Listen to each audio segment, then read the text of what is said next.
gang. We've got a lot to talk about today. Technology used to capture an escaped killer. We've got Google cutting a third of its recruiting team. A politician and her husband showing it all on a public site, then claiming invasion of privacy. And what else is going on? Drew Barrymore is restarting her talk show in spite of the writer's strike. A lot to get to.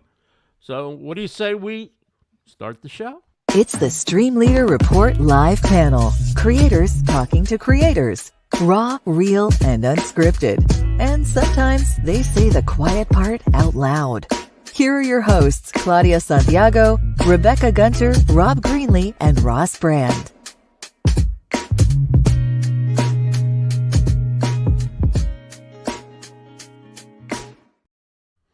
All right, welcome to the StreamLeader Report. I'm Ross Brand. It is our live panel show. My show is the StreamLeader Report. Joining me, Rebecca Gunter from Business in the Raw, Rob Greenlee from The Trust Factor, and Claudia Santiago from Viva La Stage. And since we got so many topics, let's just get right into it. Drew Barrymore is going to relaunch her talk show in spite of the writer's strike. What do you guys think? Are you pro management? Are you pro union?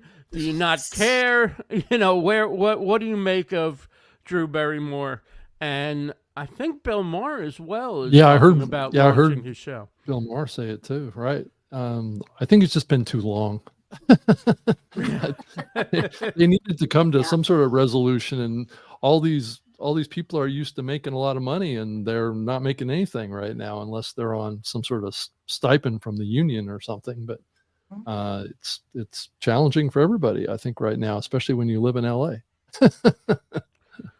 Well, I think the union people aren't going to be part of this unless they cross the picket line, and that would basically be death to their careers. So fortunately, scabs, all of us are used to operating and doing shows without our writers, but at a certain level, I guess you just can't do it, or maybe you can do it, but you don't want to do it. But I don't know if you guys know why, say, Drew Barrymore made the decision or Bill Maher's making the decision, besides a lot of time has passed and it's inconvenient, which is kind of the idea of a strike or sacrificing, right, is that it could be inconvenient.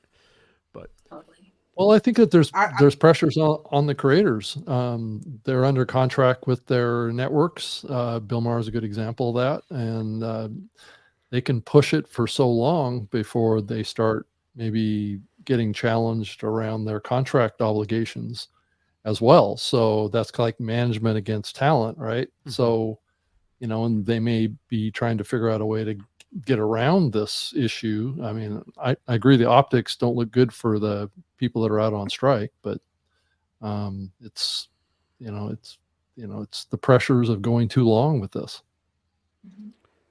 I guess I don't know the intricacies of the negotiations, so I'm not on either side. I don't have a a viewpoint into what their issues are. I know that with streaming now, it's changed a lot in terms of where the money and how the money's distributed, and perhaps everybody wants a bigger piece of that, and that's something of concern.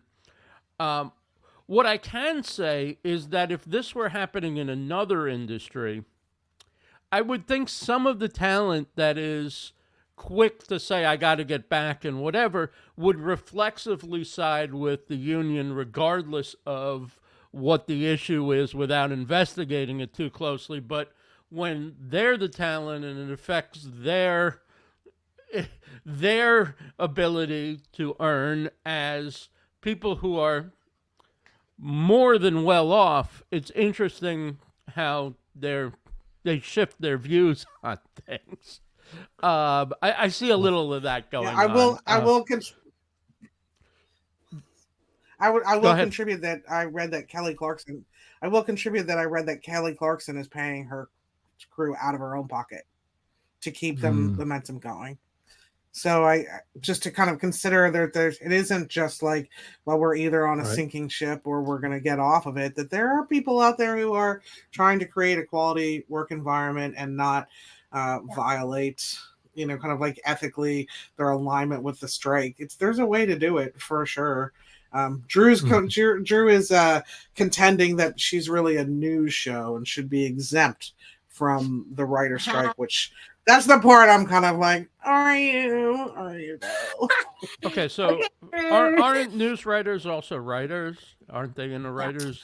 If they're not covered by the Writers Guild, they're covered by another union. Now maybe that union, has not started striking yet. Yeah. AFTRA or NABIT or something like that, but maybe those unions aren't on. I really don't know enough about it, but I mean, it depends what union. She can claim her show is whatever she wants to claim it. It's what union the people strike. Like, are any of the striking people impacted by the strike by part of her show, or if they're not part of her show and the strike has no impact, then maybe it's a little different story. But she can define it however she wants to. But she is not. Yeah, she is. In her show is supported by the Writers Guild, so this is definitely a departure. She's not the morning. She's not CBS This Morning. That is a different union who may be striking anytime. Yeah. Who knows? The auto workers are going strike. I think it's the year of the worker, of the decade. Yeah. Not the year or the decade, but right now I'm like for the workers, making a stand. It's a pretty ballsy move, honestly, all around, because you've got the union, but you've got the risk of other employers down the road that are like, no, she fought against us, and we're not gonna hire her. And then you got the peers. The peers are going, okay, well, we're doing it. What the heck are you doing? Like, we could be making money. Now, it's a pretty ballsy move, but it's kind of, to me, I'm like, exactly what you're saying here, Rebecca, is the year of the worker. I say it's a year of the entrepreneur, because why not start something different? Why not start new revenue streams that doesn't,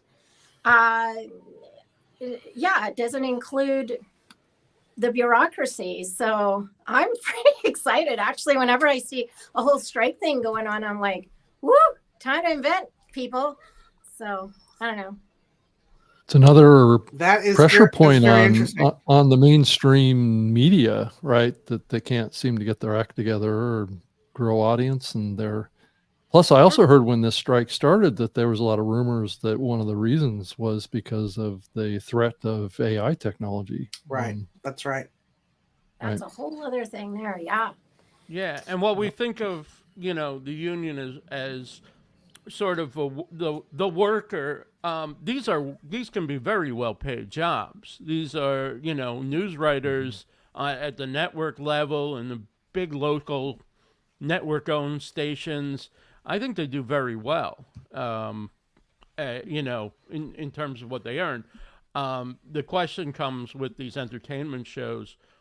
If they get a piece of syndication or whatever, what do they get for streaming? Are they getting written out of any sort of streaming residuals or streaming pay because it's a new field and their contract doesn't cover that? So I would assume, not knowing, but I would assume that would be an issue of concern for anyone working who isn't the top line people, the people who have ownership or, name on the show and so forth. Exactly. What do I get when the rights go to streaming? Do I get anything? And I think that's becoming more and more a part of where the money is being made, and the old contracts didn't consider streaming. So now, or didn't consider it, at least more recently, didn't consider it as such a big piece of what generates revenue for a show. Mm-hmm. Totally. Yeah. Who's getting the money? Follow the money, baby. All right. So Google. So Google, everybody, is cutting 1/3 of its recruiting staff. I believe Google, to sound very human-centered, used to call their HR department, people operations or people or something like that. Anyway, clearly people aren't such a priority, because if you're cutting a third of your recruiting staff, then that means there's a lot of jobs, not just in the recruiting department, but across the organization that you're either not going to be looking to fill, you're certainly not looking to grow. And so what would be a reason that a company like Google would, at this time, be cutting a third of its recruiters? Probably because of AI technology as well. Yeah. Exactly right. Yeah. That's exactly where they're reinvesting it, for sure. I don't know that that's necessarily like a harbinger of terrible news. Jobs are kind of become outdated all of the time. I don't work as a clerk at Blockbuster Video anymore for good reason. However, in this greater not that I ever did, I was always a waitress, but in the greater context of this whole conversation about, essentially shrinking worker, sovereignty and increasing corporate profitability. I kind of think that Elon Musk really kind of started this trend line that we're seeing, but it's also economic pressures. Plus, there's also increasing amounts of automation coming to maybe Google's hiring practices too. Maybe increasingly they're using AI technology to screen candidates, and they just don't need that many people looking at resumes anymore. So, there's a lot of factors that could be going on here. Exactly. I mean, look at the stores that we go into now. Okay. Even banks years ago, everybody walked in, there was friendly tellers everywhere. You walk in now and there's maybe one or two customer service, but everything else is automated, and same with stores. So, we're definitely in a huge revolution of tech and many things. And I think this is, again, an opportunity where it's like, hey, what do we cook up as human beings and work with the flow of what's going on, because ultimately that's where we're heading. Mm-hmm. I just don't want to have to tip any AI generated clerks. That's all. They have have you seen the robot waitresses and waiters at restaurants? I've heard about it, but I have not seen that yet. Yeah. I was just gonna. I do know that a friend of mine was recently prompted for a tip at an automated automated checkout at the airport. Yeah. So I also saw that McDonald's is prototyping a humanless restaurant. So they're trying to work with that, trying to create a restaurant that doesn't have any employees. It's all automation that actually makes all the food. So if they're doing away with us, then where do we fit? And what's our value? Right? Spend. I know what you should do. You should go to ChatGPT and ask ChatGPT what humans should do going forward. Yeah, should we? Oh my God, that's such a cool idea. Can we do that? Can we do that live, Rob? 2 years behind, so you'll only know what happened, what the opinion would be from a really, really powerful computer in 2021. Rob, can we do that live when we're on? Could you ask ChatGPT? I could probably do that. Yeah. Let's see here if I can pull it up here really quick. Let's ask that. Claudia, you are such an entertainer, man. You're the only person on this panel who would have been like, let's perform it live. So what's the exact query that you want me to ask it? What should humans do what as AI takes over? Yeah. Or what happens to humans as AI takes away a lot of jobs? Yeah. Good. Oh, I'm so curious now.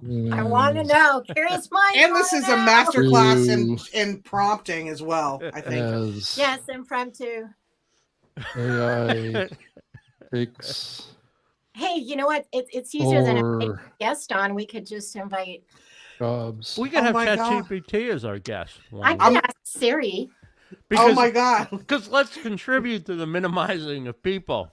Exactly. Right. Picture the panel show next week, and it's just like, Hey Siri. Okay, I'm gonna bots. Okay, I'm gonna pull it up on the screen here so you Okay, can oh here my we see go. it. God. Drum roll. Okay, let me bring it up.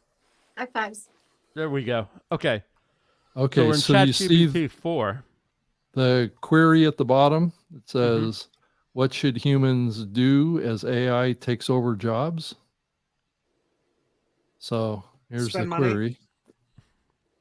As AI takes on increasing number of tasks, the displacement of certain jobs becomes inevitable. While this can lead to economic and social challenges, it can also offer opportunities for innovation, new forms of work, and societal growth. There are several steps that can be considered to ensure a smooth transition and adapt to the emerging reality. Number what one, do our new lifelong, overlords say? Yeah. right, new lifelong learning. People should be encouraged to continue learning and updating their skills.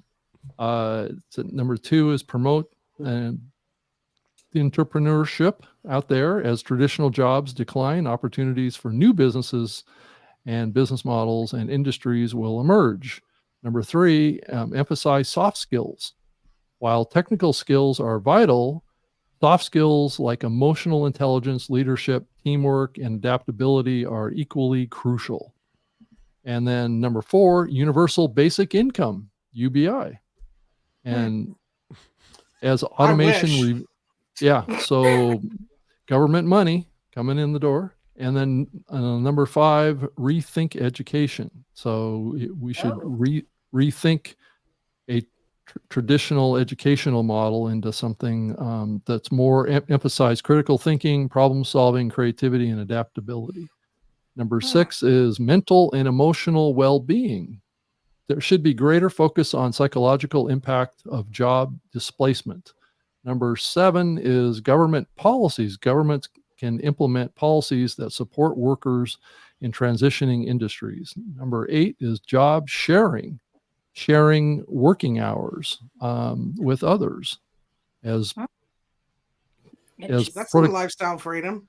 That's right. It says as productivity increases with AI, one potential solution is to reduce the amount of working hours. There you go. More vacation time. If you can afford it. Number nine is value human-centric jobs. Jobs centered on human interactions like therapists, caregivers, teachers should be valued more. Okay. Number 10 is develop AI ethical standards. AI Constitution. Rob is here. There we go. At the number 10 position. Yes. And then number 11, community building and volunteering. So that's our prediction of our future from our overlords. Guess what? You lost your job, but you know what? You can volunteer. Right. There are Guess things what? that You can only do. work part-time, but you can go on vacation if only you can afford Or it. you could be a travel influencer. Well, let's just say ChatGPT is very, very politically astute in the answer that was given here, because it sounds awfully like when all of our manufacturing jobs were going overseas from the late 80s to the mid 90s, and everybody was saying, they'll be replaced, they'll just make our economy more efficient. Those jobs will be replaced with, knowledge economy and, social economy type jobs and whatever. Right. And the reality is most of the people who lost those jobs didn't replace those jobs with something anywhere near as well paying. And all these suggestions, I don't know. It's a scary thought about what's going to happen. Not everybody's an entrepreneur. Not everybody is, not everybody can be. There's only so many teachers and you can have, right? I mean, we have enough trouble paying for everything that we need now. Where in industries that don't raise a lot of revenue, are we going to get the funds to pay and hire all these people who are being outsourced or replaced by AI. Yeah, and also if you look at the number 4 slot, the universal basic income, our government is so far in debt, and I think it's over $30 trillion now, that I don't see how we can actually afford to pay universal basic income. I mean, unless we're just printing money like crazy, I just don't see that as a realistic solution. I think it's being proposed as a solution, but I'm not sure that it's practical. But at the bottom of every ChatGPT query, it has like a summary statement, right? And this particular summary statement says that the transition to AI-driven economy won't be without challenges. However, with foresight, planning, and collective effort from governments, business, and individuals, it is possible to ensure that this shift results in better outcomes for everyone. That's the part I don't believe. There you go. We're doomed. That's the part I don't exactly. Like, do you remember 2 weeks ago or maybe 3 weeks ago, maybe? And this has really stuck with me since then, when Rob was introducing the first driverless car based on Tesla AI. And you made this compelling argument about how much cheaper the car would be because it's so much cheaper to manufacture. It's not actually a machine, doesn't have a motor, blah, blah, blah. And my like Gen X rage, like disillusionment was like, they're never going to pass that savings on to us. That's not going to be a thing. This is going to be another $70,000 car. And whether it costs them $1 to produce it or not. Now, whether that's true or not true, we've all yet to see. But I don't believe that the savings gets passed along to us, just like I don't believe that the governments, businesses, and community builders are going to all get together and figure out how we can still be a thriving society. Well, I'm for the wage cap, not the wage minimum. And that's really where I'm raging today. I can give you a personal testimony on that point. With my own vehicle, I bought my Tesla Model 3 over a year ago now. And if you compare what I paid for that Model 3 to the Model 3 you can buy now, the same capability, the same features and everything, it's probably 25 to 30% less expensive. Elon Musk has been driving the cost down on these vehicles, and he has been reducing his prices, and that's actually causing the other automakers just all sorts of problems because they're already massively unprofitable with every electric car they make, and Elon's putting the pressure on by dropping the prices of these cars and continuing to do so. He's talking about potentially in the next 3 years having a fully electric vehicle that you can buy that's in the $15,000 to $18,000 range. I'm so glad I'm glad I brought it up so that you can infuse some optimism into my jaded worldview. The other question is our government going to want us driving around cars? There's a lot of speculation out there that our abilities to move around are going to be limited because a lot of people are using too much gasoline, right? So we're burning too much fossil fuels for the climate change that's happening, and people will, I don't know if I'm going to be able to drive around more than somebody driving a gas vehicle because I'm driving an electric vehicle.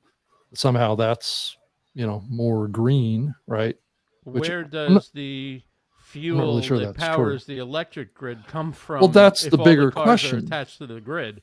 Well, that's the bigger question. We haven't made this full transition to renewable energy, so we are still very dependent on fossil fuels for our economy and transportation and all this stuff, and that's not going to change anytime too soon. Though I think more people are going to want to buy electric cars in the future, but it's still, how many hundreds of millions of, fossil fuel powered cars are out there and will be out there for 10 years or more.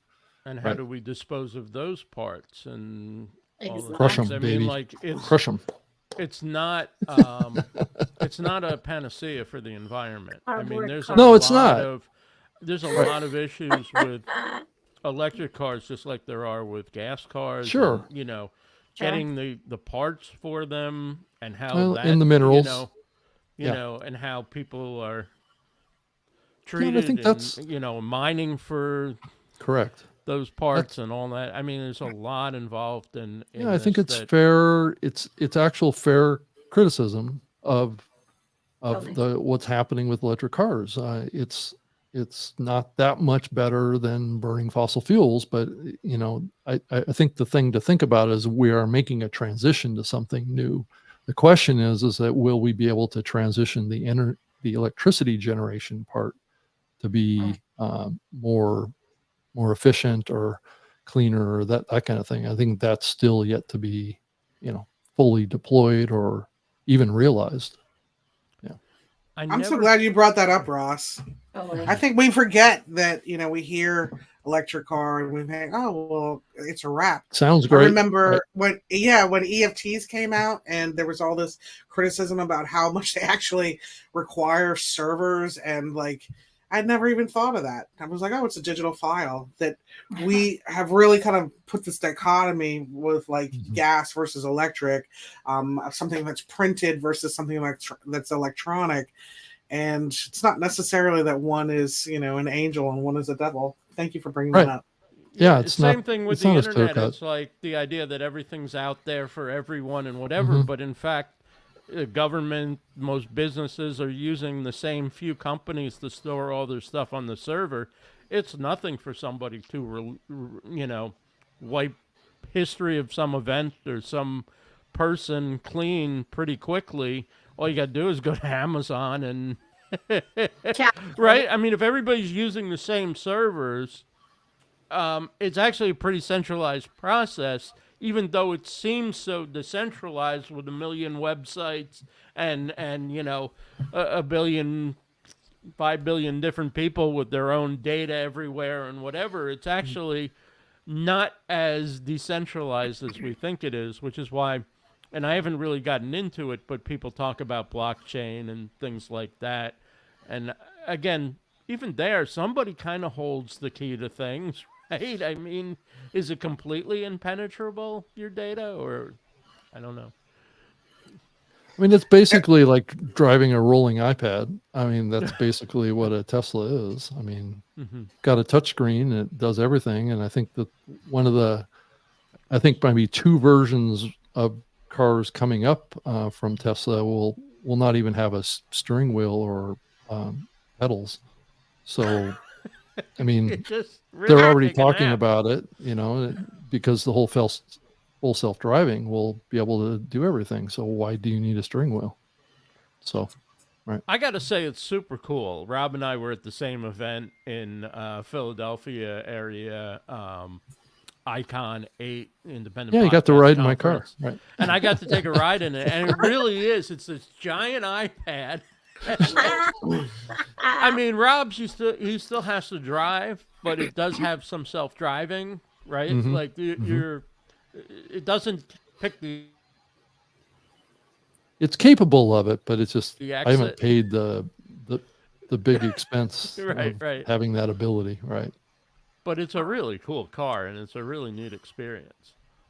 And I mean, fast. It would be nice. It is amazing when you get away from all that exhaust on busy streets and things like that. And of course, cars are getting better at that as we go along, even gas fuel cars. But I mean, it is nice. It's quiet. It's there's a lot of pluses to it.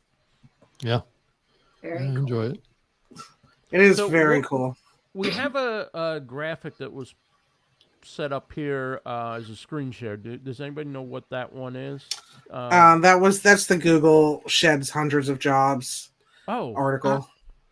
But now I'm timed out. Oh, I'm sorry. So maybe if you have a New York Times subscription, go grab the link and share the thing. But that's what it was. I was like, oh dang, fail. Hilarious. We're informal here. Just tell me, Ross, put the graphic up. Yeah. Well, it'll be interesting to ride this out. That's what I'm looking forward to seeing, and how a younger generation is even preparing. Like when you think about this, okay, if AI and automation, everything's taking over, and us humans are being tossed aside. Well, what about our younger generation that's going to school? Go to school for what? And what do we study? What do we encourage them to study and learn and go to school for? Like what?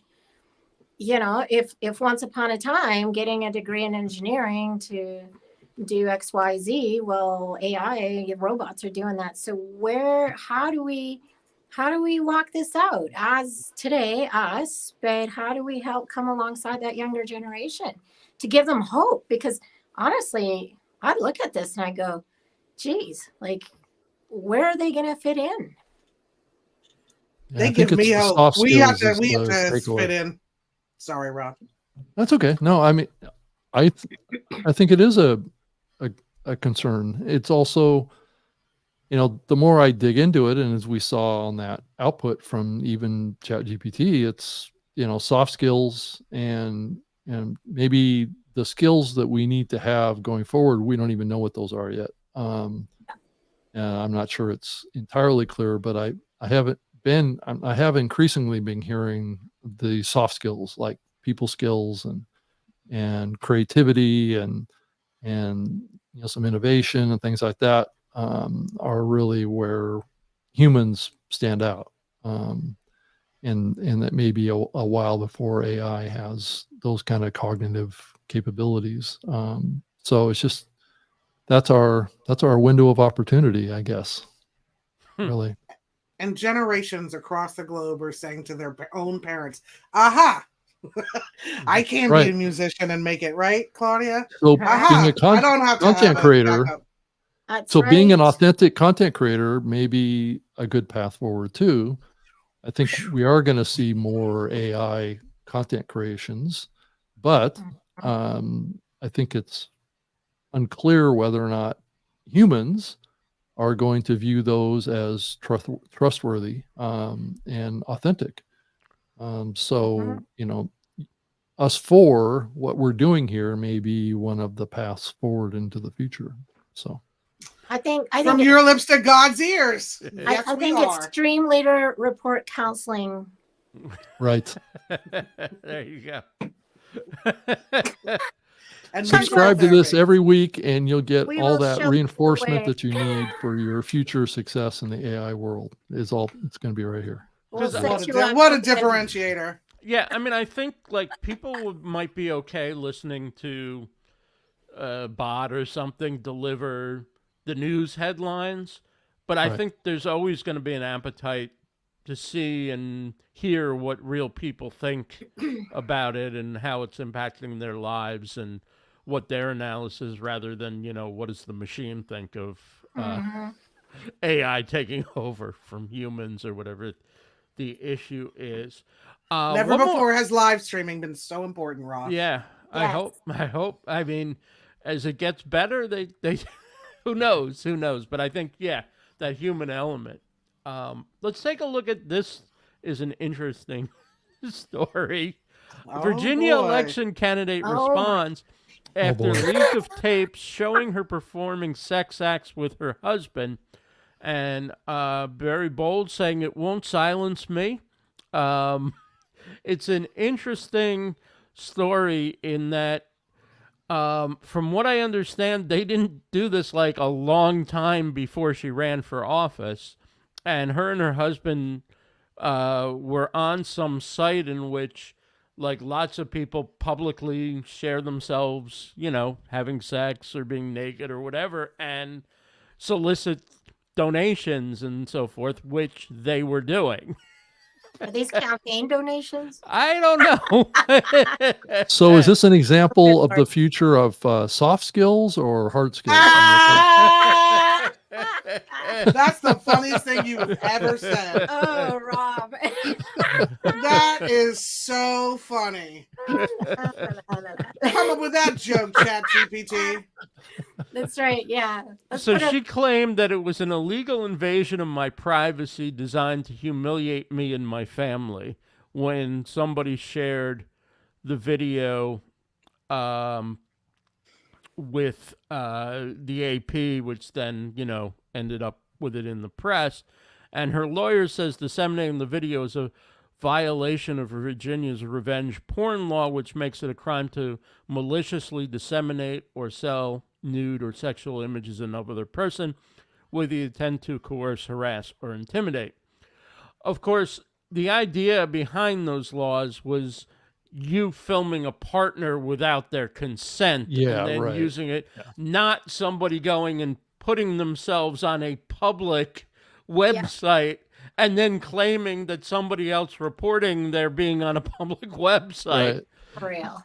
with their consenting partner was unfairly acting, against the law or whatever. I guess my question is, what does this mean for politics? Like, is it a relevant issue that an opposing candidate should raise, should not raise? Would it stop you for voting for somebody if you found this out about them? Are there any hard and fast rules? As we're playing with it. Are we inspired now to create AI generated smear campaigns so that we can fake this for the next one? Right. Like, eventually you'll be able to take an avatar, a person, make it look so human, and then you have them doing who knows what. Exactly. Look at our opposition, those heathens. Now, did AI distribute it, or was it somebody physically? Like, no, they went on a website. It's like OnlyFans? Yeah, it wasn't OnlyFans, but it was some other website that's similar. That's public. Except it's one that's got like all these windows of people, according to the story. And like cam girls. You pick the one or whatever, and people would watch, and they'd be like encouraging people to give them tips. And then it said they even offered to do private shows or something for paying audiences. Like, I'm sorry, maybe call me old school, but like, you're a public figure. You're running, a campaign. You're trying to gain people's trust, and you're doing this BS. Like really? And then public, you don't think it's gonna get out there? Like really? I just go, what were you on? Like, you wonder, right? Maybe we're decolonizing our Puritanism. Yeah, or is it a sign that really anything goes now, and people are free to just be who they are? And if this is who they are, then people have to decide. Why is she like all upset about it? That's the thing I'm getting at. It's like, I think that because people found out about it, right? And they didn't want. I think the real question is, what did you expect? Whether or not you agree with it or not, I'm not going to yuck anybody's yum. Like, be a camp girl, get tips. I'm fine with that. It's honestly, unless you're not hurting anybody. But the expectation that no one's going to discover that as you run for public office is ludicrous. Yeah, and like, use discretion. Like, for goodness sakes, like, really? There's certain things, that we just don't do. Right, you would think so, but I'm not sure that there is much that we don't do anymore. Right. Yeah. I agree with that. Well, at least there was a little bit of an entrepreneurial spirit, and they did ask for money, and they did offer special. That's what I thought too. Benefits if you paid more and so forth. Yeah, so, there you go. We have to have a budget, and the state house. Sex work is real work. Sex work is real work. Paying their mortgage while they're running campaign. Hey, that's an interesting point, Claudia. Actually, I got into it. If that could, if that, not saying that funded their campaign, but let's just say it did, and you could then divest yourself from PAC money and like corporate donation. We could kind of divest our political system from nefarious, and we were all raising our campaign funds from doing an OnlyFans page. Now I'm seeing a societal evolution. I'm not beholden to any special interest except for the people who like to watch me naked. Exactly. Kink only. Hashtag kink lives. It's a special, what do you call it? It's a new special interest group that's going to have disproportionate power in the state house. It's a new definition for a political PAC, right? It's would you say, Rob, it's a nude definition for new a political type PAC? of political PAC, right? Political PAC. Right. I wonder if they needed writers for that script. Oh my God. I see a new job for me since AI's taking over my job. That's it. The new thing's fine, but going with writing their own script and going against the strike. Scabs, I tell you. That's a step too far. Yeah, too much performance pressure, I think, is what's going on there. But unbelievable. When you suggested that, I was like, no, this can't be real. I clicked. Right. Ross, you're constantly surprising me and reinventing this panel show. All right. So with that, who wants to introduce our main story today, our cover story, which is the capture of an escaped convict, a very dangerous person, using a combination of technology, human intelligence, and canine courage to apprehend Danilo. I forget the last name off the top of my head. Claudia, my boyfriend's obsessed with this case. He's been talking about it for 10 days. And when you put this in as your topic, he was like, yes! Like, he's obsessed with this topic. So please. Well, wasn't this going on down in Philadelphia? Yeah. Yes, Philadelphia. So you guys know I follow the crime mama. People call her the crime mama. She's a ex-FBI agent, Jennifer Coffindaffer. I follow her on Twitter. Nowhere else, just Twitter. Isn't that funny? But and it's really quite something because she brings her expertise, but she also, it really involves her audience, and and then they all chime in, and it's kind of neat. So 15 days ago now, because they caught him on the 14th day, she did post that on there. And I didn't know who he was, but there was videos of him escaping, and he looked like Spider-Man, like he did a crab walk up the wall and then crab walk up the wall. I mean, you need some serious core muscles to do that. And but what I found out later was that he actually, in Brazil, because he's from Brazil, he since he was 7 years old, he was working out in the farms and in the woods, and guy is like Monkey Man, like he just knows his way around and survival. So the fact that he could dodge, and even Jennifer was like, what the heck, there's so many out there looking for him. The way he could dodge everybody was just unreal, like all the police force. So they ended up, I believe, just to recap here, there he is, they ended up collaborating also with Border Patrol. And it was a Border Patrol squad along with a dog whose name is Yoda, a canine officer who managed to actually take him down because they use the cameras to heat detect. And then what they did is they zeroed in on him. They didn't go after him right away. They zeroed in. They were all around him. And then when he woke up, he was under some pile of rubble or something. And then he woke up and he still tried to escape. He had a rifle in his hand and everything, but it was the dog that chased him down and that subdued him. In fact, he bit his head, I believe it was. Not huge bite, but just a minor. But it was the dog that took him down. So it was a very interesting thing for me because since all of us here are talking tech and AI and all this and that, and Rob's constantly bringing up all the tech gadgets. Yeah. So I don't know, Rob, you have some insight too on this drone, this, what was it called again? The FLIR. FLIR. The FLIR. It's infrared, right? Yeah. It's used in police type of activities, right? It's a camera they attach, I think, to the drone. Right. Mm-hmm. Drone technology is definitely escalating, but yet at the same time, it's being increasingly regulated. So there was a new FAA law that was just about to be implemented, though it looks like it's been delayed now. I think it's been delayed because they're struggling to get it actually deployed fully and people being able to support it. There's a lot of drones out there that I should probably back up and say what this is. It's basically, it's a new FAA law called Remote ID.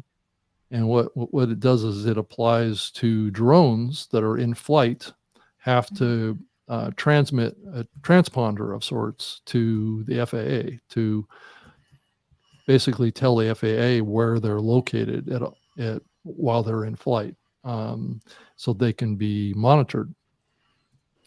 So there's already a lot of FAA laws around certain types of drones, certain size of drones, certain capabilities of drones, height, flight limitations. I've got a drone myself, and the software in the platform limits the height that I can fly it, and also limits where I can fly it based on the proximity to airports and other kind of like public installations or government installations. And then also it's limited to only 400 feet in height. So I can only go up 400 feet in the air, and the software will actually warn me on the screen that I can't go any higher. Interesting. Yeah. So there's all sorts of limitations. The actual drone that I have doesn't have to be registered with the FAA, but if it weighed 1 gram more than it does, it would have to be registered with the FAA. Okay. And then they also have a pilot's license that you should get to actually fly one of these things. And it's like getting like a airplane pilot's license of sorts. It has the same kind of tests and stuff like that. So you have to understand all the jargon of the FAA and all of the weather designations that they have for different weather situations and things like that. That is kind of complicated. There's entire schools, online schools that drone pilots regularly go to and train. Actually, I signed up for one myself to train myself on proper flight of a drone, and there's all sorts of rules and things like that that exist around how you can fly these things. So yeah, but there's also this other pressure, like what we're talking about here, where drones are increasingly having all sorts of usefulness. There's a lot of talk about Amazon doing package deliveries with drones at some point. And I don't know if that's actually ever going to be deployed or not. But because I think there is some danger to people on the ground, that type of scenario. So I think they face some resistance to that kind of stuff for a lot of different reasons. But it's interesting to follow this, and I think we're more than likely going to see a lot more drones, but they're probably going to be more government drones, would be my speculation in the future. You think that they're going to continue limiting how much the average person can use a drone to the point that it becomes exceedingly restrictive to use? Well, I think that they're pretty much there already. I've heard people in the drone industry per se, those that are very vocal and very active, have been for many years, complaining and saying they're basically just about done because they have limited your abilities to do things so much that a lot of these folks have gotten used to doing a lot of different things with their drones that they just can't do anymore. So it's kind of eliminating the whole purpose of having a drone. And that may be what the bigger goal is that they want to regulate this to a point where only professionals are doing this, and it may be more the control of the government and corporations that actually have these, because those can be regulated. In this particular case, what I found interesting too, as I dug into it a little more, is it took the drone to, and today, I didn't see those before, but today I actually saw some footage that was kind of leaked that shows him running in the bush, and they could see him, and so they closed in on him, they were following him, but they were being real strategic. So it took the drone. It took the manpower, because I think they had 500 guys or something out there looking for him. It took the manpower to scour, because the thing was he wasn't just an escapee. Like, he had a history of murder. He's a very dangerous man. He had gone into houses, into sheds, and gotten guns and things. Like, he stole a truck. Like, he had no filter as far as right or wrong. He was just. Don't forget about the snap peas, Claudia. He stole some snap peas. That's right, the snap peas. So, he was a very dangerous. They closed down schools. I mean, this cost that area a lot of money, resources, and, just basic safety. And then what was interesting is when they use the dog. So we've been talking about technology, automation, and everything. I'm thinking, well, how cool is this? It took all three, and it took the public and social media as things got spread out to capture him. Now, by using the dog, this was the other thing. There was a order to kill upon arrested if he resisted. Okay. So by using the dog, though, by releasing the dog, they were able to subdue him and capture him. This is why they use dogs, so that they don't have to use lethal force. So despite everything this guy did, like when I look at this, here's the human part of it. They chose to use a dog so they didn't have to kill him. I don't know if AI could do that. I don't know. Eventually, we'll send in the robots, and they can take the shots and keep going. But a dog is able to retreat on command. It is trained to only do so much, or it's trained to do more if given the command, right? So, anyways, I just thought, like, on a human level, awesome. This was a really cool story that came to a good ending, and the fact that we're using technology, manpower, a dog. Anyways, I just found it kind of interesting. Yeah. I guess robot dogs. Drones are really cool. When's Tesla coming out with a robot dog? the dogless dog. I don't know. Boston Dynamics drones, do they? has them already. Yeah. I've seen some footage of some dog-like creatures for sure. And they're starting to be sold to police forces around the country. So you're starting to see these police dogs actually. That's encouraging. Yeah. And especially the ones that have guns attached to the top of them. Those are always ones that I'm looking forward to seeing on the streets. Yeah. There is a Black Mirror about that. Yeah. Yeah. So this particular dog's name is Yoda, and they retired him right after. So yeah, he was 4 years old. So yeah. One good catch and you're retired. Job well done. Yeah. A lot. You're done all right. I hope he practices his soft skills and learns how to be a better dog. Skills. Right. That's right. Because that whole biting thing goes out the window once you're no longer. Exactly. What is He's going to expand his personal network. What is it Yoda says in the movie? There is no try. There's only do. It's the only quote I know. Jedi you will be. Well, there you go. Yeah, anyways, it was interesting for me, and how criminology is still using human force and human and animals, and which leads me into something else, just kind of a little off topic, but kind of on topic here with what we talked about earlier, was how we were talking another show. I think Rebecca was the one that brought it up about stuff going on the internet. Yeah, and there's this AI called the BERT. What was it? I think I put it in the group. Hang on a sec. That scours the dark web. So again, with criminology and cybersecurity, all that kind of stuff, it's called the BERT.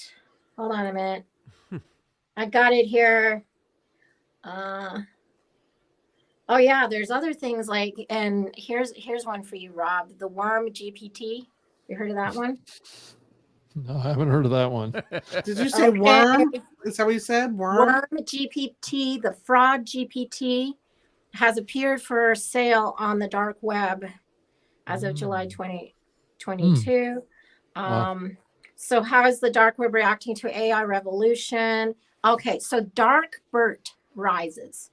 So this is a whole other thing, but it scours not the normal internet, but the dark web. So these are all cybersecurity things. Like Rebecca, we were talking about this a little bit with the other show. So anyways, that's like curious minds want to know, and I may bring that topic up another time, but it's a cybercrime fighting and what they're developing and these specific AI tools. But then of course there's people using similar tools to do wrong stuff, but then you got cybersecurity already on it. But yeah, that's the big one right now. Mark this one. It's called the Dark Bert. And you guys may Friends not with know. the dark Ernie. Okay, I was gonna say it, Ross. Man, Gotta you got jump in that. okay. there, Now Rebecca. listen to this. I just about fell over when I heard this. Okay, so as I was reading, it was talking about Dark Bert and all this stuff. But what I didn't know is that Facebook has this thing called the Robert, with capital letters, Bert. Facebook researchers designed back in 2019 to predict intentionally hidden sections of text within otherwise unannotated language examples. So Dark Bert is like Roberta's cousin. But if you think about that, Zuckerberg was on that since 2019 with Robert.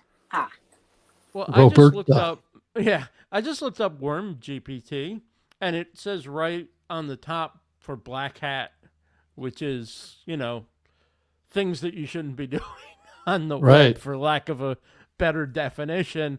And the first example is like, how easy is it to hack or something like that? And I thought, I don't know that I should be on this any longer. Right? Yeah. So it's a big deal. It's a big thing, the cybersecurity and all the things, that's something I think Rebecca brought up before, like how are they dealing with AI and all this?